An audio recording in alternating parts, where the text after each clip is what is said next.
আসসালামু আলাইকুম। আমি সাথে একটা দোহার থেকে বলছি। সাথে চ্যানেল থেকে আপনাদের সবাইকে স্বাগতম। চলে আসলাম আরেকটি রেসিপি নিয়ে।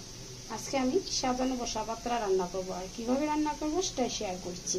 এখানে আমি কিছু চাল ভিজিয়ে কষতে কষতে ধুয়ে নিয়েছি আর পানিটা ঝরিয়ে নিয়েছি। আর এখন একটা পাত্রে তেলটা গরম করতে বসাইয়ে দিব। আর এখানে পেঁয়াজ কুচিটা ভালো করে নেড়ে চেড়ে লাল করে নিয়েছি, আর সাথে দিয়েছি তেজপাতা, গরম মশলা, দারচিনি, এলাচ, লবঙ্গ, এগুলো দিয়ে দিয়েছি। এখন পেস্টটা ভালো করে ভেজে নিয়েছি। এখন দিয়ে দেবো আদা রসুনের পেস্ট।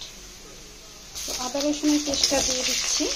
এভাবে নেড়ে চেড়ে একটু ভাজা ভাজা করে নেব।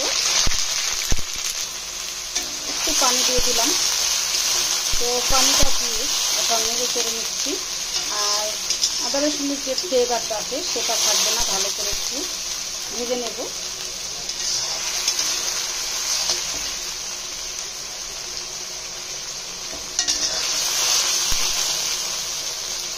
জাস্ট এভাবে রান্না করে খেয়ে দেখতে পারেন।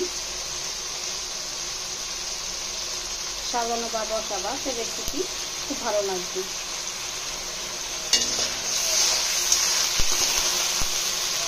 এখন একটু লবণ দিয়ে দিব। তো লবণটা দিয়ে দিলাম, দেখতে পাচ্ছেন। লবণটা দিয়ে একটু নেড়ে চেড়ে নিচ্ছি। এখন কিন্তু চালটা দিতে পারবো। আর পানিটা শুকিয়ে গেছে, এখন তেলটা বেশি রয়েছে। এখন চালটা ঢেলে দেব। তো চালগুলো ঢেলে দিলাম। এখন নেড়ে চেড়ে উল্টিয়ে পাল্টিয়ে নেব।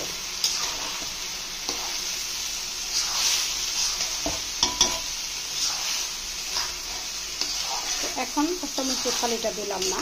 তো চালটা একটু ভাজা ভাজা করার পরে পানি দিয়ে দিব, তারপরে কাঁচামরিচের ফালিগুলো দিয়ে দিব। তো লবণটা আমি আগে দিয়ে দিয়েছি পেঁয়াজের সাথে। তো লবণ আমি পরে চেক করে নেব।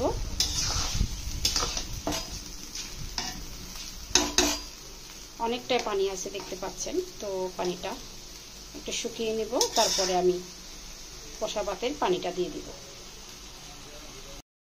তো এখানে চালটা ভাজা ভাজা করে নিয়েছি। এখন একটু পানি নেই। তো এখন যে বসা ভাতের পানিটা দেব সেটা দিয়ে দিব। আর অবশ্যই এটা কোনো সেদ্ধ চাল না বা পোলাও চাল না, এটা আতপ চাল, যেটা দিয়ে মানুষ পিঠা পায়েস বানায়। এখন পানি দিয়ে দিচ্ছি না ডিম।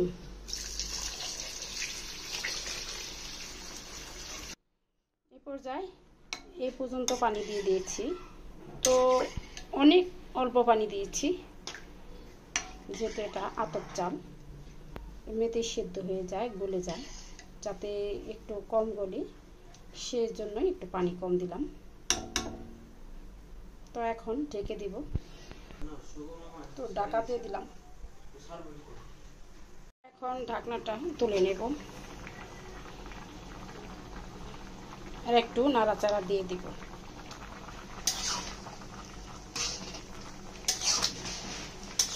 তো নাড়াচাড়া দিয়ে দিলাম। এর মধ্যেই লবণটা চেক করে নেব। তো লবণটা চেক করে নিচ্ছি। আর এখানে 3টা পোলাও পাতা নিয়েছি। এই পাতাটা এখন একটু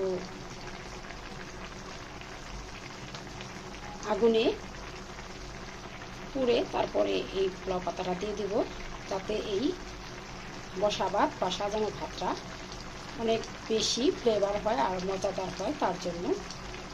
তো এটা গ্রামগঞ্জে খায়, আমিও খাই, তো শেয়ার করছি, হয়তো আপনাদের উপকার লাগবে। তো এরকম করে আমি হালকা করে পুড়ে নিয়েছি। এখন 3টি টুকরা করে নেব। এভাবে টুকরো করে নিয়েছি কেচির সাহায্যে, আপনারা হাত দিয়েও ছিঁড়ে নিতে পারেন। তো এখন উল্টিয়ে পাল্টিয়ে দিচ্ছি, ভেতরে ঢুকিয়ে দিচ্ছি, যাতে ফ্লেভারটা পুরো ভাতের সাথে মিশে যায়। তারপর ঢাকা দিয়ে দিব। ঢাকা দিয়ে দম রাখবো, হয়ে যাবে। তো এখানে কাঁচামরিচ ফালি করে নিয়েছি, দিতে ভুলে গিয়েছিলাম, তো দিয়ে দিলাম। আপনারা আরও আগে দিয়ে দিবেন। তো ফালিগুলো দিয়ে এখন একটু নেড়ে চেড়ে ভেতরে ঢুকিয়ে দিব যেহেতু আমি কাঁচামরিচের ফালিগুলো দিতে ভুলে গিয়েছিলাম আগে। তখন নেড়ে চেড়ে ভিতরে ঢুকিয়ে দিচ্ছি, আর এভাবে নেড়ে চেড়ে রেখেছি। এখন ঢেকে দেব। যদি ভালো লাগে অবশ্যই একটি লাইক দিতে ভুলে যাবেন না, আর চ্যানেলটি সাবস্ক্রাইব করবেন, সবসময় ভিডিও দেখবেন। তো চলে আসছি 5 মিনিট পরে। এখন ঢাকা দিয়ে দেব। 5 মিনিট পরে আমার বসা ভাতটা রান্না হয়ে যাবে। তো ঢাকা দিয়ে দিলাম। 5 মিনিট পরে ফিরছি। তো 5 মিনিট পর আসলাম।